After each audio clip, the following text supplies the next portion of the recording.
USS Indianapolis, the ship the Navy forgot to rescue. 900 men went into the water. By the time anyone came looking for them, 4 days had passed. The Navy didn't send help because the Navy didn't even know the ship was missing. Sharks found them long before rescuers did. In late July of 1945, the USS Indianapolis, a heavy cruiser that had just completed a top-secret mission delivering critical components for the atomic bombs that would be dropped on Japan within weeks, was making its way alone across the Philippine Sea toward the Philippines, traveling without an escort ship, a decision Naval Command had approved based on assessments that the specific route posed minimal submarine risk. That assessment proved catastrophically wrong. Shortly after midnight on July 30th, a Japanese submarine spotted the Indianapolis and fired a spread of torpedoes, striking the ship directly and triggering a series of internal explosions severe enough that the massive cruiser sank in just 12 minutes,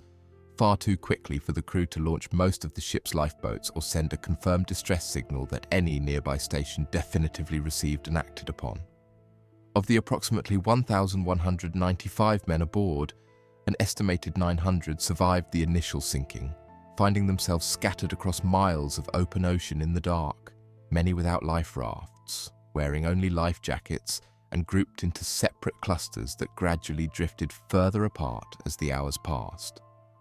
What followed became one of the most harrowing survival ordeals in American naval history and one of the most significant institutional failures of the entire war.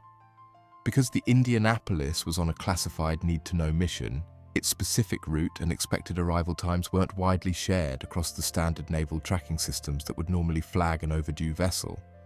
And a series of compounding bureaucratic failures meant that when the ship failed to arrive at its destination on schedule, no one raised an alarm. Several officers along the chain of command later testified they'd noticed the ship's overdue status, but assumed it reflected a routine change in orders rather than a genuine emergency, a specific institutional failure that would later become the subject of extensive formal investigation and lasting controversy. For the next 4 days, the survivors remained stranded in open ocean, facing a combination of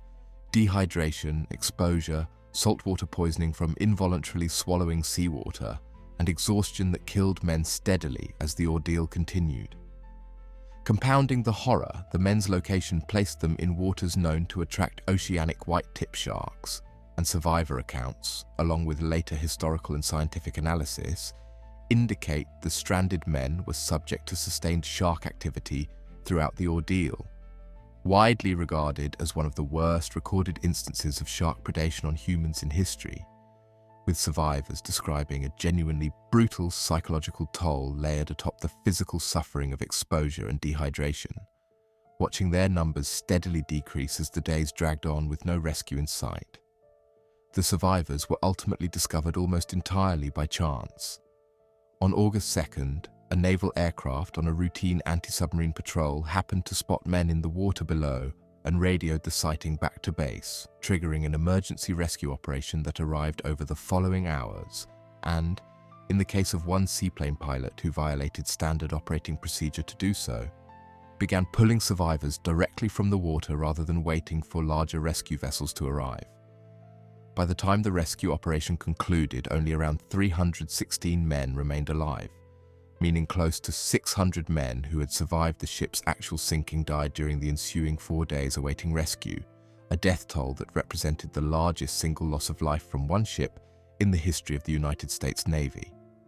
The aftermath proved almost as controversial as the disaster itself.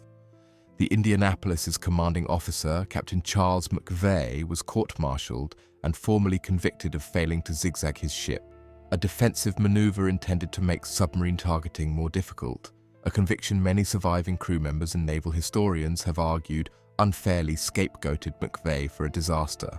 whose actual root causes lay considerably more with the broader institutional failures that left the ship without an escort,